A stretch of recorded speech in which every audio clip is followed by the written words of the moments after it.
My husband demanded, "Sign this. You're giving up all our property in my favor." I was 73. I got scared and signed. A week later, he filed for divorce. But he forgot that 40 years ago, I had managed to... Good day, dear listeners. It's Clara again. I'm glad you're here with me. Please like this video and listen to my story till the end and let me know which city you're listening from. That way I can see how far my story has traveled. For 47 years, I believed I knew my husband Richard better than anyone in the world. We raised 3 children in our modest 2-story house in suburban Portland. We celebrated anniversaries, survived financial struggles, and grew old together. Or so I thought. The first crack appeared on a Tuesday morning in September. I was 73, Richard was 76. I found him in his study, papers spread across the mahogany desk my father had given us as a wedding gift. When I entered with his coffee, he quickly shuffled the documents into a drawer. His hands trembled slightly. "Just sorting through some old files," he said, not meeting my eyes. I didn't think much of it then. Richard had always been private about certain matters, but over the following weeks, the strangeness multiplied. He started receiving calls he'd take in the garage. Our joint credit card statements stopped arriving in the mail. He claimed he'd switched to paperless to help the environment. At 76, Richard had never cared about the environment before. Then came the visits from his younger brother Marcus and Marcus's wife Patricia. They'd never been close to us, lived 3 states away in California. Suddenly they were driving up every other weekend, closeting themselves with Richard in his study for hours. When I'd bring them tea, conversation would halt mid-sentence. "Just discussing some investments," Marcus would say with that slick smile of his. I knew Marcus. He'd borrowed money from us twice over the years and never paid it back. Richard always made excuses for him.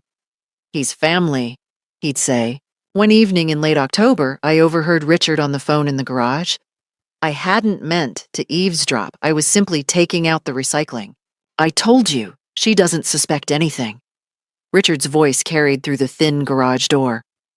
"The house alone is worth over $600,000 now. Plus her mother's estate? Yes, I know what I'm doing. We'll be set." My hands went numb.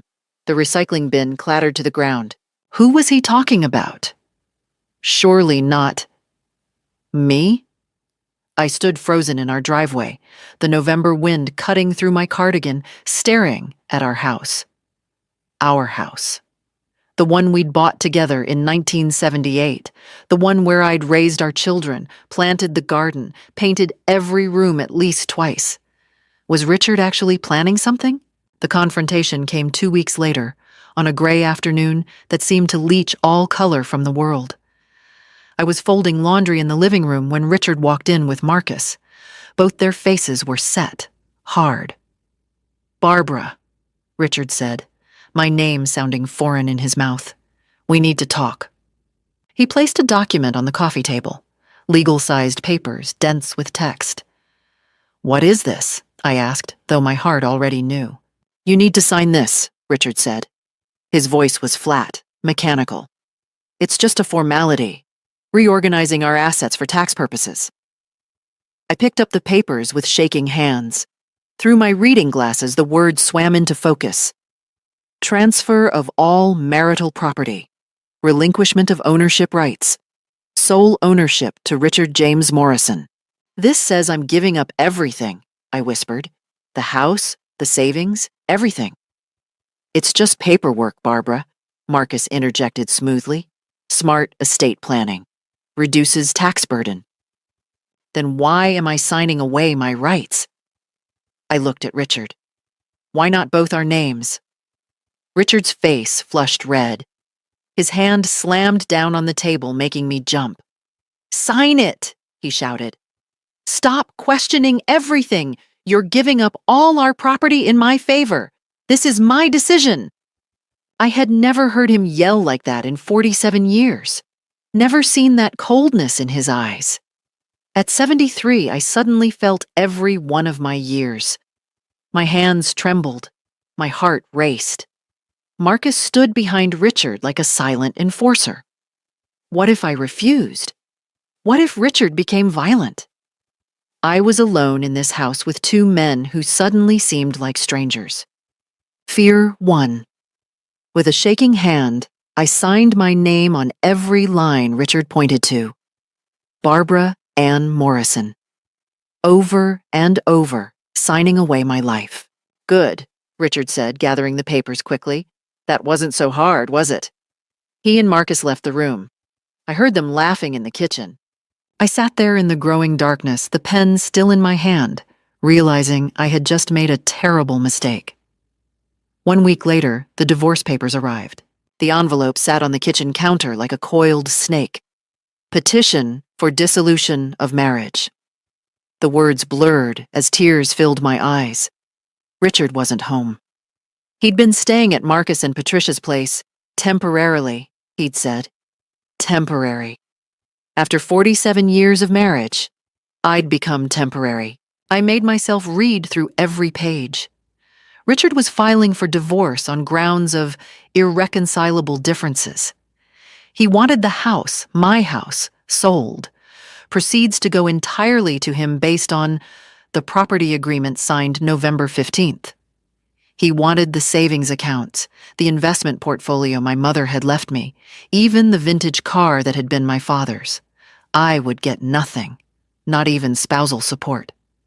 The document claimed I had voluntarily relinquished all claims to marital assets. How could I have been so stupid? How could I have signed those papers? I sat at that kitchen table for hours, adding up everything I was losing. The house, $620,000, according to the latest assessment. My mother's inheritance, roughly $280,000 in bonds and investments, the savings we'd accumulated, another $150,000. Richard's pension, I'd be entitled to half normally, but now, over $1 million, gone. Signed away in a moment of fear. At 73, I'd be homeless and penniless. Our children, David in Seattle, Karen in Boston, Michael in Denver, they had their own families, their own mortgages and struggles. I couldn't burden them. Where would I even go? A senior apartment on Social Security? I'd worked part-time most of my adult life, raising the kids. My Social Security barely covered groceries. The panic attack came around midnight. I couldn't breathe. The kitchen walls seemed to close in. I gripped the counter, gasping, certain I was dying. But I didn't die. As my breathing slowly steadied, something else settled over me. Something cold and clear. I was not going to let Richard destroy me. I was not going to disappear quietly into poverty while he and Marcus celebrated their con. Because that's what this was. A con.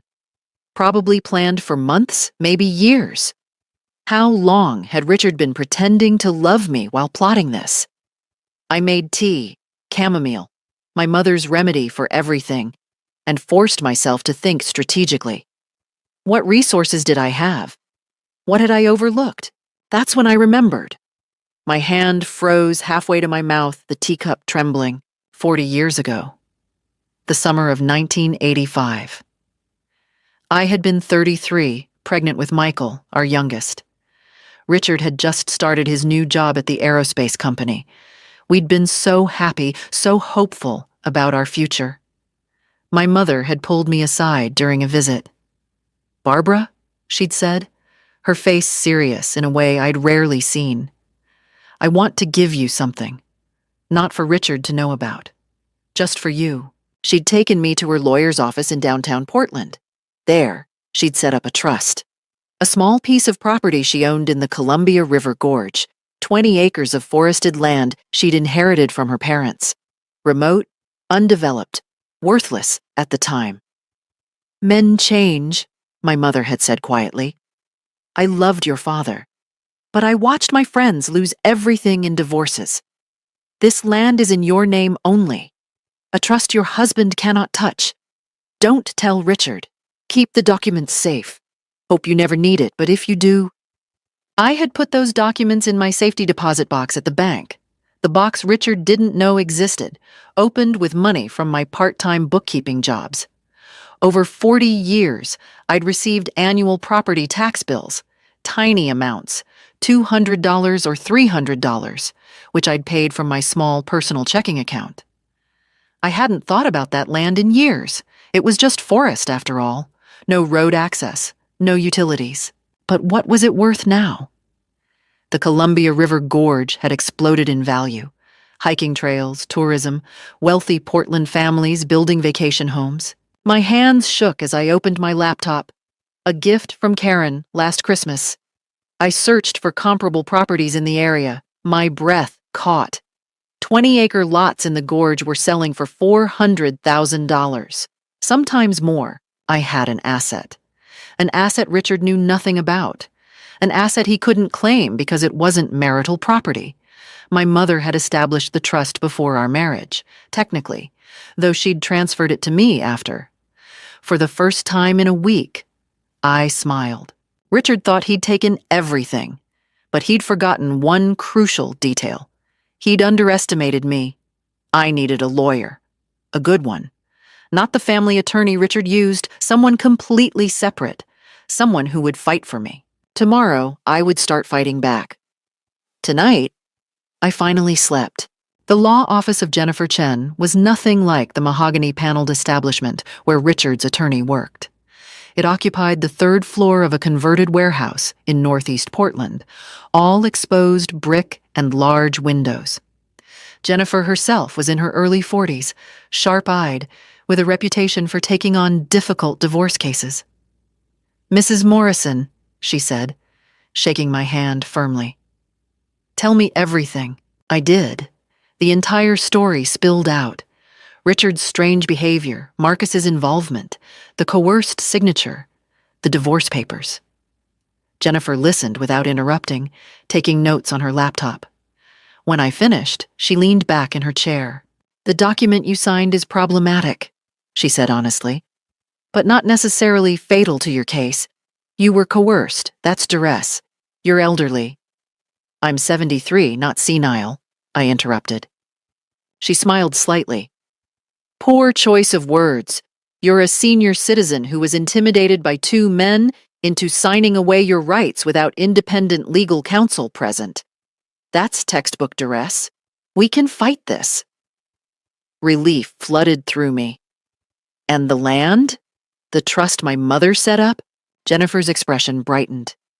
"That's separate property. Established before marriage, never commingled with marital assets. If you've been paying the property taxes from a separate account, it's even cleaner. Richard has no claim to it whatsoever." "How much would it cost? To fight him?" "My retainer is $15,000, Jennifer said gently. "I know that's steep, but I can get a loan against the land," I said. "I checked this morning. The bank said they could do a property equity line." Jennifer nodded approvingly. "Smart. Here's what we're going to do. First, I'm filing a response to the divorce petition challenging the property transfer agreement on grounds of duress and lack of consideration. Second, I'm requesting a forensic accounting of all marital assets. I want to see if Richard has been hiding money. Third, I'm filing for temporary spousal support. You're entitled to maintain your standard of living during the divorce proceedings." "Won't that make him angry?" "Mrs. Morrison, he's already trying to leave you homeless and penniless. His anger is irrelevant. Your survival is what matters." I signed the retainer agreement that afternoon. Jennifer said she'd file the paperwork by end of week. When I got home, Richard's car was in the driveway. My stomach clenched. He hadn't been to the house in 10 days. He was in the kitchen, making coffee, acting as if he still lived here. "Barbara," he said, barely looking at me. "I'm taking the rest of my clothes. Marcus is coming with a truck this weekend to get the furniture from my study." "Your study?" I said quietly. "This is still my house too, Richard." He laughed. "Not for long. You signed it away, remember? I was coerced." His head snapped up. "What?" "I'm not signing the divorce agreement," I continued, my voice steadier than I felt. "I've hired an attorney. Jennifer Chen. She's filing a response challenging everything." Richard's face went purple. "You can't afford an attorney!" "I found a way." His eyes narrowed. What way? You have no money. I control everything. He stopped abruptly. You control everything? I repeated. Is that what this was about? Control? He set down the coffee mug hard enough to slosh liquid onto the counter. You're being ridiculous. That document is legal. You signed it willingly. Under duress, with your brother standing there like hired muscle. Marcus was just... We were just... Richard sputtered. The front door opened. Marcus walked in without knocking. Richie, the truck's out. He saw me and stopped. Barbara. Marcus, I said coldly. I was just telling Barbara she's wasting her time with lawyers, Richard said. Marcus's expression hardened. You hired a lawyer? Bad move, Barbara. Very bad move. You're just going to drain whatever little money you have left fighting this. Richard has rights to everything. You signed it over. We'll see what a judge says about that. Judges side with whoever has better lawyers, Marcus said smoothly, and Richard can afford the best. You're throwing away what little you have. Get out of my house, I said. Both of you. It's not your house, Richard started. Until a judge says otherwise, I have every right to be here. You moved out. This is my residence. Now leave before I call the police. They left, but not before Richard turned at the door. You're making a huge mistake, Barbara. This is going to destroy you. After they drove away, I locked every door and window. My hands were shaking again, but not from fear this time. From anger. That evening, Jennifer called. Mrs. Morrison, I've been going through public records. I found something interesting. Your husband opened 3 new credit cards in the last 6 months. Combined credit limit of $120,000, all maxed out. What did he spend it on? I don't know yet, but I'm going to find out. This could be dissipation of marital assets, spending money deliberately to keep it from you in the divorce. If we can prove that, then what? Then he's going to have to account for every penny, and the judge is not going to be happy. After we hung up, I sat in the darkening living room and smiled. Richard had made his first mistake. He'd thought I would roll over and accept defeat. He was about to learn just how wrong he was. Jennifer worked fast. Within 2 weeks, she'd filed a motion to freeze all marital assets pending the divorce proceedings. The judge granted a temporary order. Richard couldn't sell the house, drain the accounts, or make any major financial moves without court approval. When Richard found out, he showed up at my door at 9 o'clock at night, pounding so hard I thought he'd break it down. You froze my accounts, he screamed through the door. I can't access my own money. Our money? I called back, not opening the door. And I didn't freeze anything. The court did. This is financial abuse. I'll have you arrested. Call the police then, I said calmly. Explain to them why you're harassing your elderly wife at night. He didn't call the police, but the war had truly begun. Jennifer's forensic accountant was a meticulous woman named Diane, who treated financial records like archaeological treasures. Within a week, she'd uncovered Richard's trail. The $120,000 in credit card debt? He'd transferred it all to Marcus. Cash advances, balance transfers. Marcus had been receiving money for months. This is fraud, Jennifer said when we met in her office. He was deliberately moving marital assets to his brother to hide them from you. We have bank records showing the transfers. Can we prove it? Already did. I've subpoenaed Marcus's bank records too. He's going to have to return that money, and Richard is going to have to explain to a judge why he committed financial fraud against his wife. But Marcus and Richard weren't going quietly. 3 days later, I found Marcus and Patricia on my doorstep. It was a Saturday morning. I was still in my bathrobe, having slept poorly. Barbara, we need to talk, Patricia said, her voice dripping false sweetness. Can we come in? Every instinct screamed no, but I also wanted to hear what they'd say. I left the chain on the door. Talk from there. Marcus's friendly mask was gone. You're destroying this family. You know that. Our kids are asking why Uncle Richard and Aunt Barbara are fighting. You're making everyone miserable. Richard filed for divorce, not me. Because you've become impossible to live with, Patricia snapped. He told us how you've changed, paranoid, accusatory, refusing to cooperate. Cooperate with being robbed? Marcus stepped closer to the door. That money I received from Richard? That was a legitimate loan repayment. From 20 years ago. We have documentation. Funny how that documentation appeared right after my lawyer subpoenaed your records. You have no proof of anything, Marcus hissed. And you're going to drop this lawsuit, withdraw your challenges, and accept Richard's generous settlement offer. Generous? I get nothing. You get to walk away quietly, Patricia said. Otherwise, things could get very ugly for you, Barbara. We know things about you, about your past. My blood ran cold. What are you talking about? Your little problem back in the 90s, Marcus said with a nasty smile. The shoplifting incident. It was handled quietly, but we found the records. How would your children feel knowing their mother is a thief? I stared at them. In 1994, during a particularly stressful time when Michael was ill and I was exhausted and not thinking clearly, I'd accidentally walked out of a store with an unpaid item in my purse.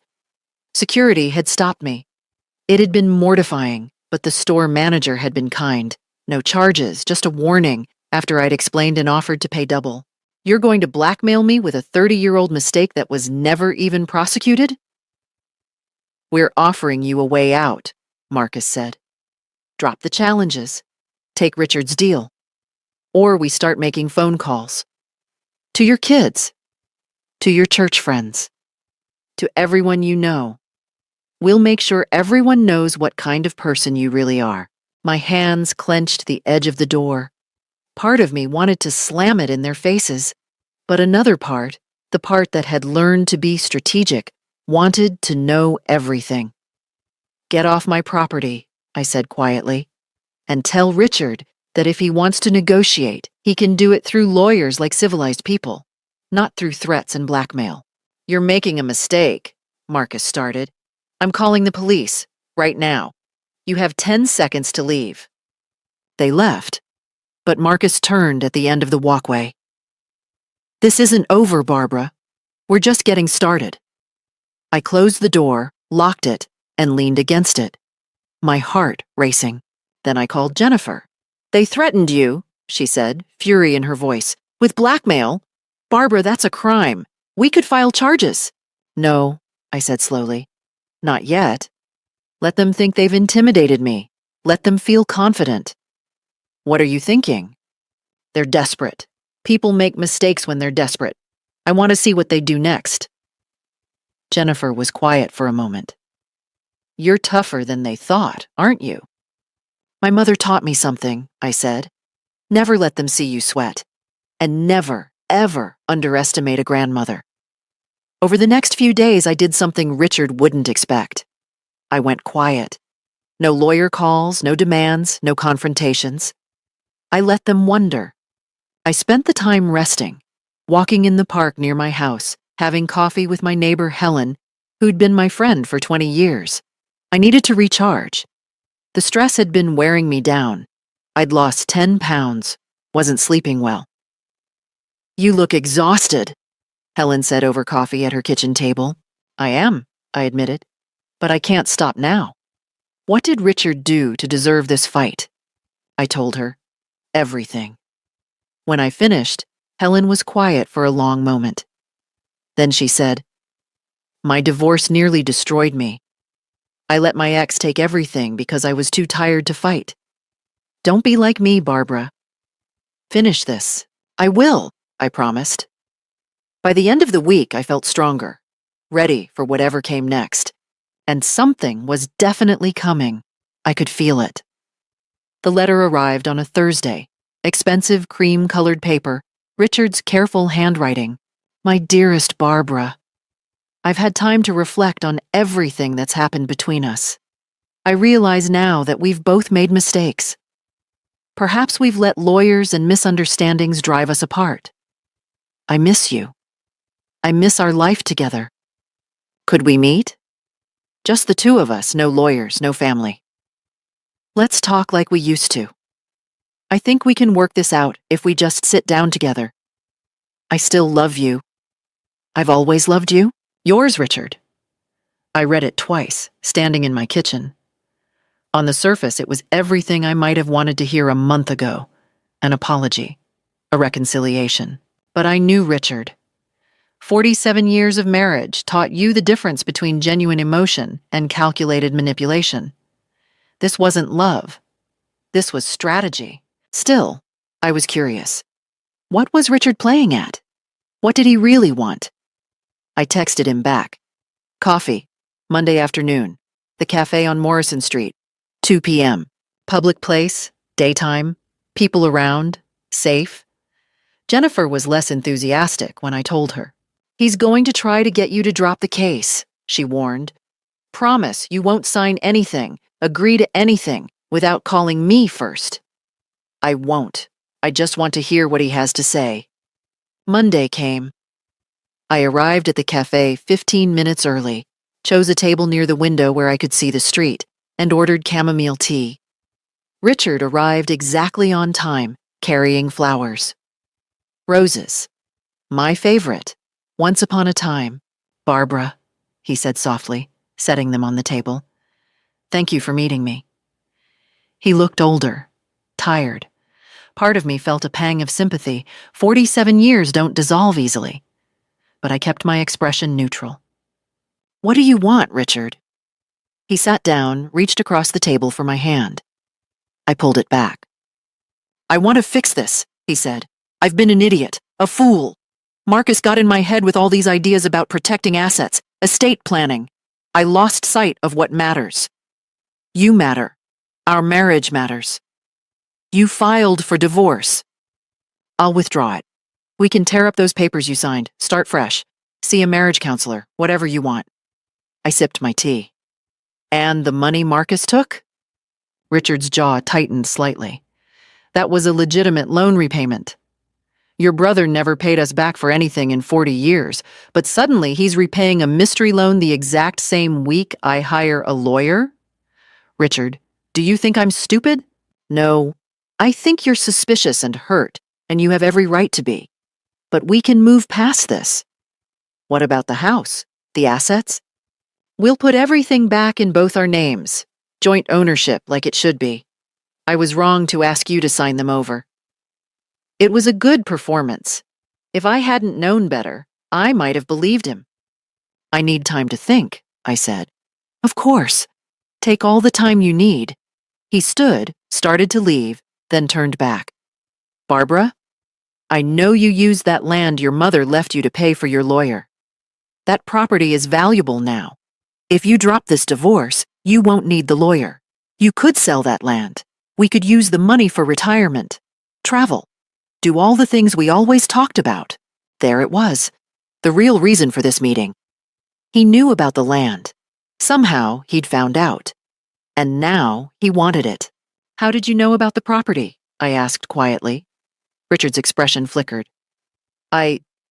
Marcus mentioned you'd taken out a loan. I put 2 and 2 together. Marcus mentioned it. How would Marcus know? I don't know, Barbara. Does it matter? The point is... Get out, I said softly. What? This whole reconciliation act. It's about the land, isn't it? You thought if you sweet-talked me, I'd drop the divorce, and then eventually you'd convince me to sell the property and share the money with you. Or maybe you already have another plan to take it. Richard's mask cracked. You're being paranoid. I'm being smart. For the first time in years, I'm seeing clearly. And I see you, Richard. Finally, I really see you. I stood up, leaving the roses on the table. Have your lawyer contact my lawyer. That's the only communication I'll accept from now on. I walked out of the cafe without looking back. When I got home, I called my daughter Karen in Boston. Mom, is everything okay? I hadn't told the children about the divorce yet. I'd been trying to protect them, keep them out of it. But I couldn't do this alone anymore. Karen, I need to tell you something about your father and me. I told her everything. The whole story came pouring out. Karen was silent for a long moment after I finished. Then, "That son of a bitch. Mom, I'm coming home. This weekend. You shouldn't be dealing with this alone. You have work, the kids. Nothing is more important than this. I'm calling David and Michael too. We're family. We stand together." That weekend, all three of my children converged on Portland. David flew in from Seattle Friday night. Karen arrived Saturday morning with her husband, Tom. Michael drove up from Denver. We sat around my kitchen table, the same table where I'd signed away my rights under Richard's intimidation. And I told them everything again. He tried to leave you with nothing. David's face was red with anger. After everything you did for this family?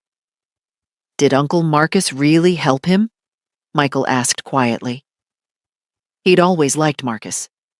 Marcus orchestrated it, I said. I'm sure of it. What do you need from us? Karen asked. Money for lawyers? A place to stay? No. I just need you to know the truth. Your father is going to try to turn you against me. He'll have his own version of events. We're not 12 anymore, Mom, David said firmly. We can see who's telling the truth. That evening, Richard called Michael. I watched my youngest son's face harden as he listened. No, Dad. I've heard Mom's side.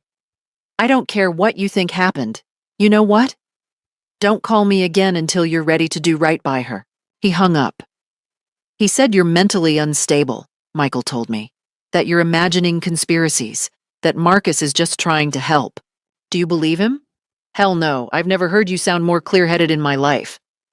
My children stayed through Sunday. Before they left, they made me promise to call if Richard or Marcus tried anything else. We're on your side, Mom, Karen said, hugging me hard. Always. After they left, I felt stronger than I had in months. Richard had tried to isolate me, intimidate me, sweet-talk me. But I wasn't alone, and I wasn't backing down. They came on a Tuesday evening, just after dark. I saw the headlights in my driveway, 2 cars, Richard's sedan and Marcus's SUV. Through the window, I watched 4 figures get out. Richard, Marcus, Patricia, and a woman I didn't recognize. My heart started pounding. I locked the front door, pulled out my phone, and texted Jennifer. Richard and Marcus here with 2 others. Recording conversation. I'd learned to be prepared. My phone was already set to record audio. The doorbell rang, then pounding. Barbara, we know you're in there, Marcus called. We just want to talk. We brought a mediator. Someone neutral who can help us all come to an understanding. A mediator? This was a new tactic.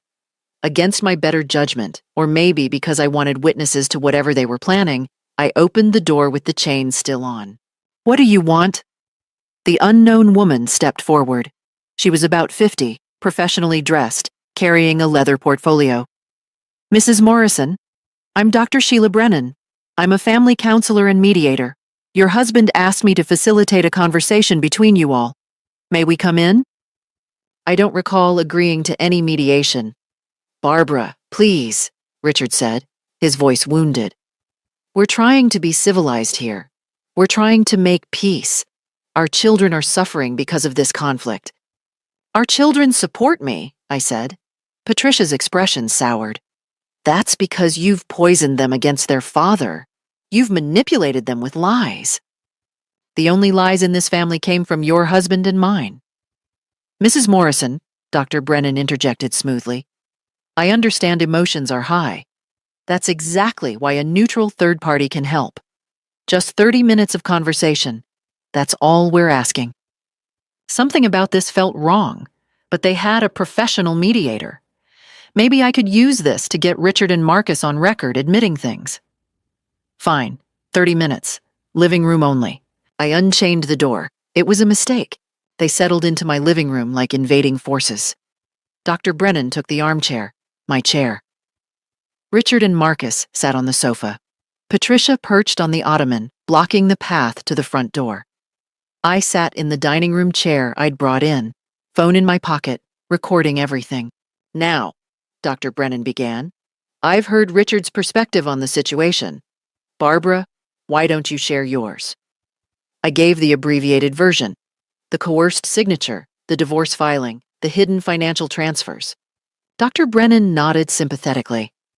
I can see why you'd feel betrayed.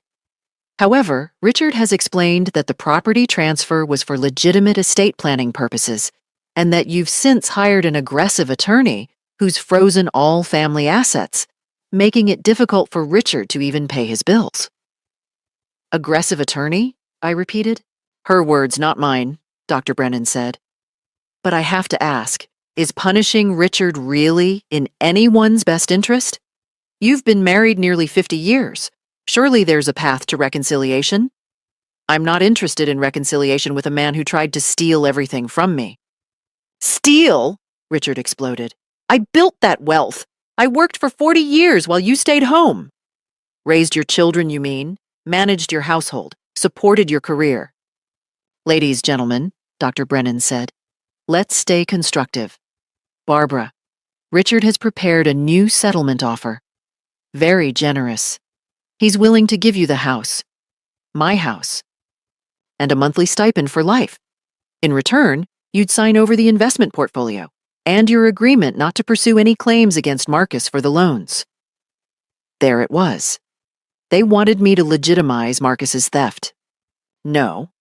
You haven't even heard the numbers, Patricia snapped. I don't need to. The answer is no. Marcus leaned forward. Barbara, you need to think about your future. You're 73. How many years do you realistically have left? Why spend them in court, burning through money on lawyers, stressing yourself into an early grave? Is that a threat? It's reality. You have health issues. I have no health issues. You're clearly under enormous stress, not thinking clearly.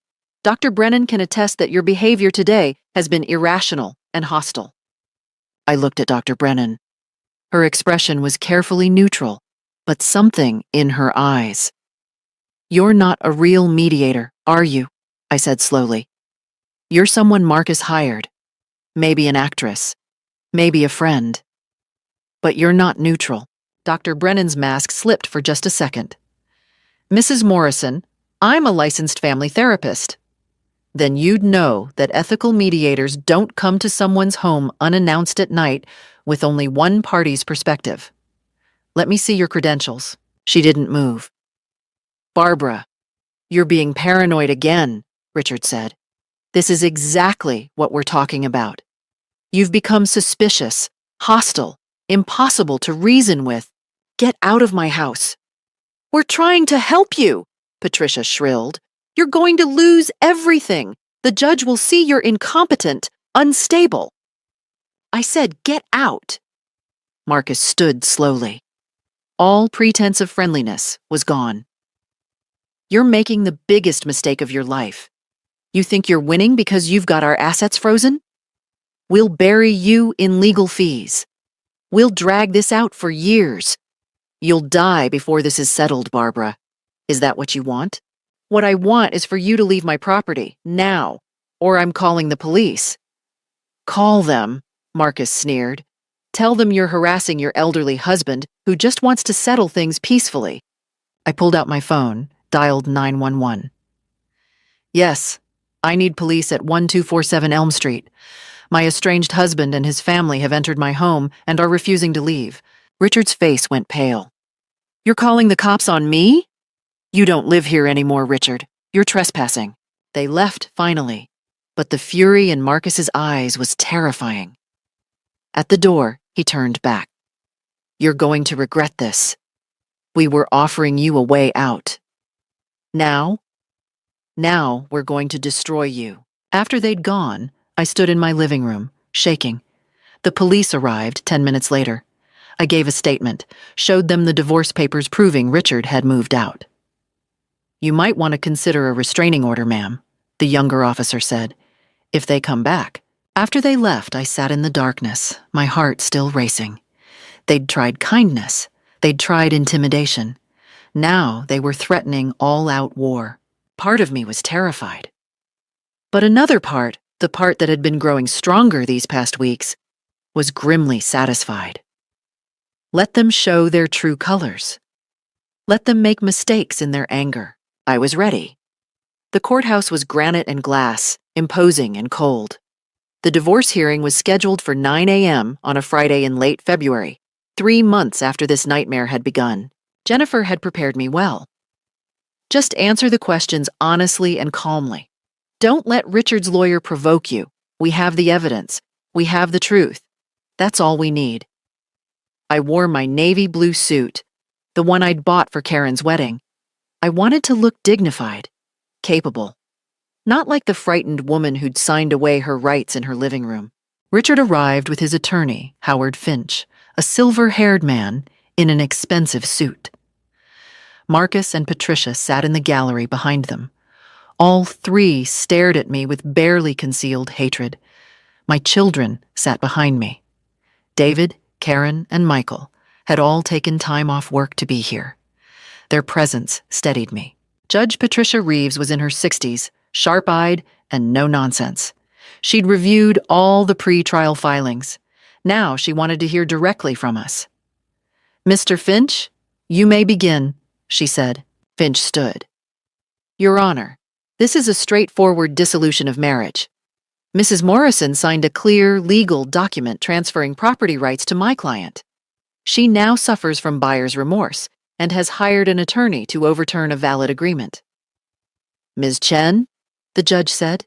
Jennifer rose. "Your Honor, Mrs. Morrison signed that document under duress, without legal counsel, while being intimidated by 2 men. Furthermore, we have evidence that Mr. Morrison has been systematically hiding and dissipating marital assets with help from his brother, Marcus Morrison, in preparation for this divorce." "Strong accusations," Judge Reeves said. "I'll hear testimony. Mr. Morrison, please take the stand." Richard was sworn in. Finch walked him through the story they'd prepared, how he'd asked me to sign the papers for estate planning, how I'd seemed to understand, how I'd only objected after becoming influenced by my attorney. "Did you threaten your wife?" Finch asked. "Never. I raised my voice in frustration perhaps, but I never threatened her." "Was your brother Marcus present?" "Yes, but only as a witness to the signature." Jennifer's cross-examination was surgical. "Mr. Morrison, you testified you asked your wife to sign for estate planning purposes. Yet you filed for divorce 1 week later. Did you know you were going to file for divorce when you asked her to sign?" Richard hesitated. The marriage had been troubled." "Yes or no, please. I was considering it. So you asked your 73-year-old wife to sign away all her property rights, knowing you were about to divorce her?" "The estate planning was legitimate." "Mr. Morrison, did you receive $120,000 from cash advances on 3 credit cards between August and October of last year?" Finch objected. "Relevance?" "Goes to dissipation of assets, Your Honor," Jennifer said. "I'll allow it," Judge Reeves said. "Mr. Morrison?" "I took some cash advances, yes." "And where did that money go?" "Various expenses." "Did it go to your brother Marcus?" Richard's face reddened. "Some of it. He had loans to repay. Loans from 30 years ago that you suddenly remembered when your wife hired an attorney? Those were legitimate." "Mr. Morrison, we subpoenaed your brother's bank records. The deposits match your cash advances to the day. Before October, Marcus Morrison had no documented loans from you. The paper trail you created appeared after my client hired counsel. Isn't that correct?" "I don't remember the exact—" "The bank records don't lie, Mr. Morrison. You systematically moved marital assets to your brother to hide them from your wife before filing for divorce. Yes or no?" "It wasn't like that." "Your Honor, I'd like to call Marcus Morrison to the stand," Jennifer said. Marcus looked like he wanted to run, but he'd been subpoenaed. He had no choice. Under oath, Marcus was less smooth. Jennifer hammered him with questions about the money, the timing, the suddenly appearing loan documentation. "Mr. Morrison, did you advise your brother to have his wife sign over property before filing for divorce?" "I gave him general advice about protecting assets." "Protecting from whom? His wife of 47 years? In divorce situations, it's smart to defraud your spouse? To hide money? To coerce signatures? Objection! Finch shouted. Sustained, Judge Reeves said. Ms. Chen, rephrase. But the damage was done. Marcus was sweating, contradicting himself, getting tangled in his story. When I took the stand, I was calm. I told the truth simply and clearly.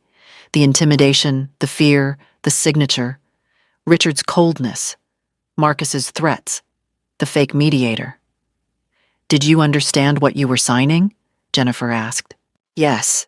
I was signing away my life, but I was afraid.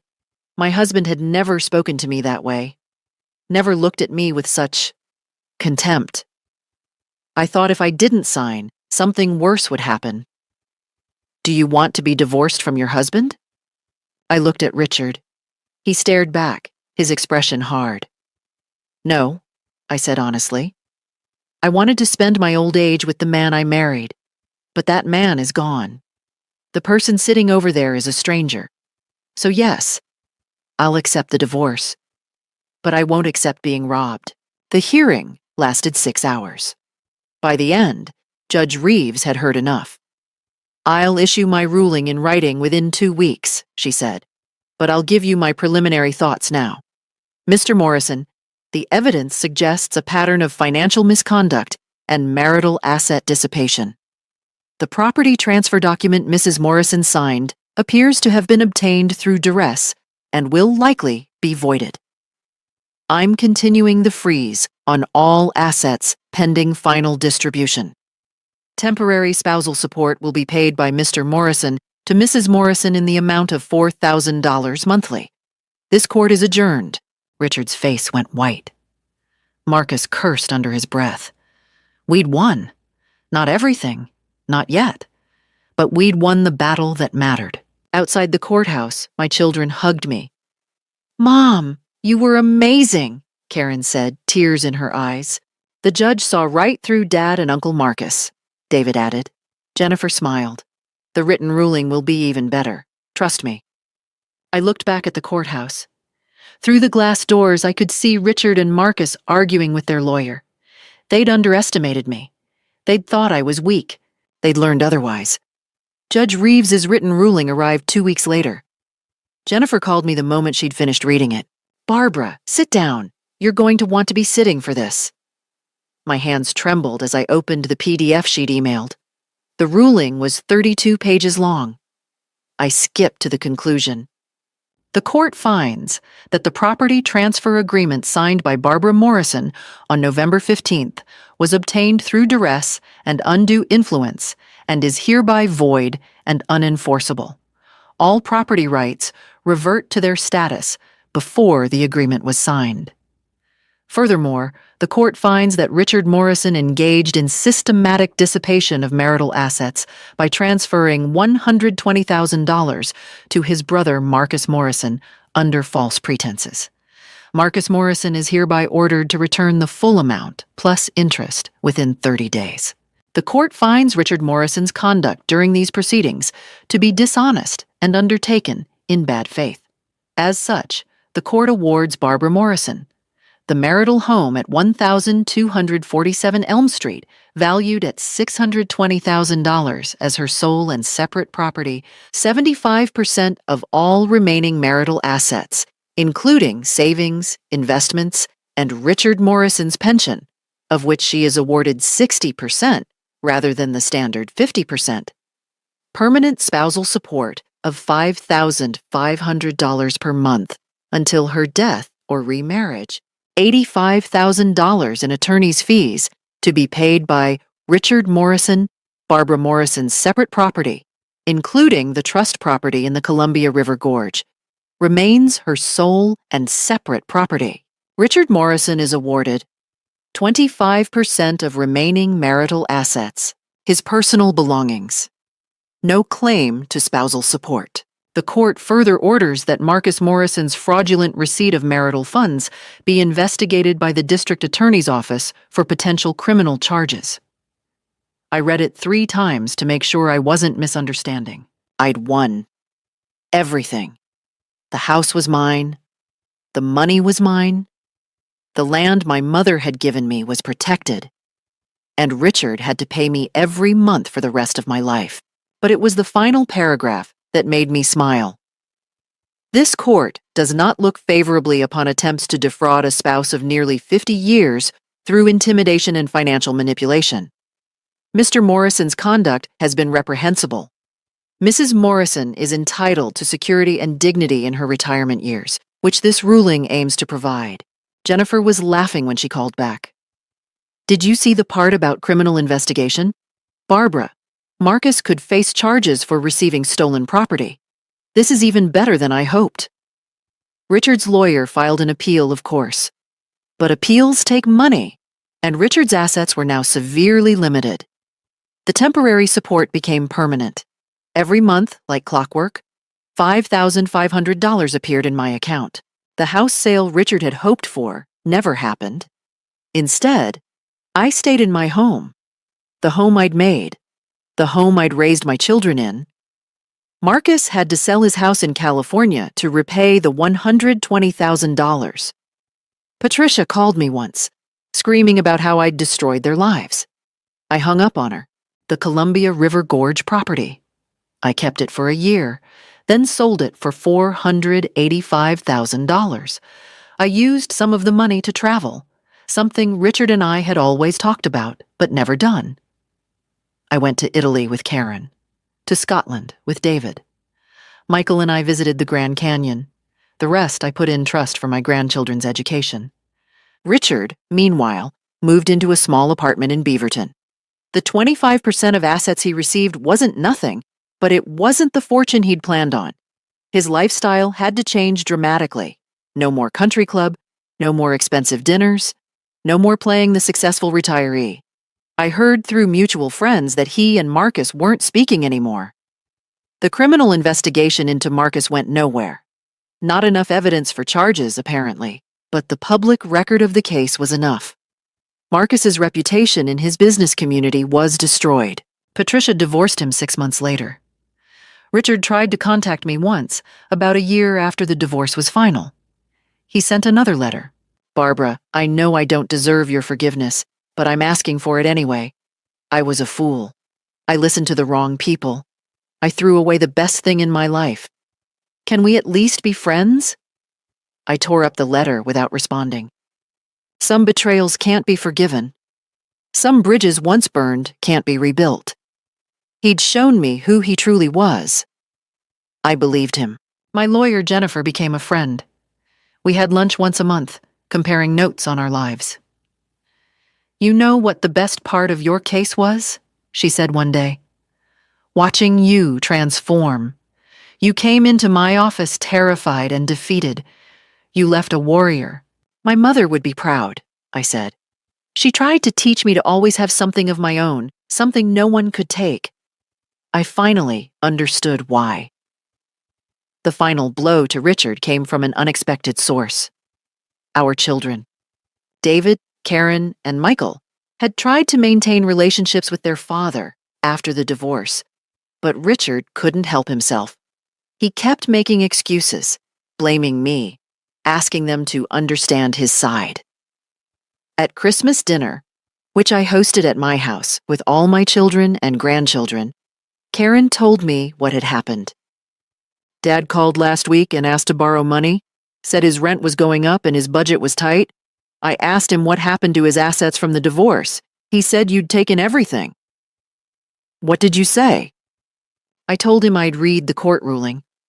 I knew exactly what he'd tried to do to you. Then I hung up. Michael and David did the same when he called them. You didn't have to do that, I said quietly. Yes, we did. He made his choices. He has to live with the consequences. That evening, watching my grandchildren play in the home I'd fought to keep, I felt something I hadn't felt in years. Peace. Richard had tried to erase me, to leave me with nothing. Instead, he'd lost everything that mattered, and I had everything I needed. 2 years after the divorce, my life had transformed completely.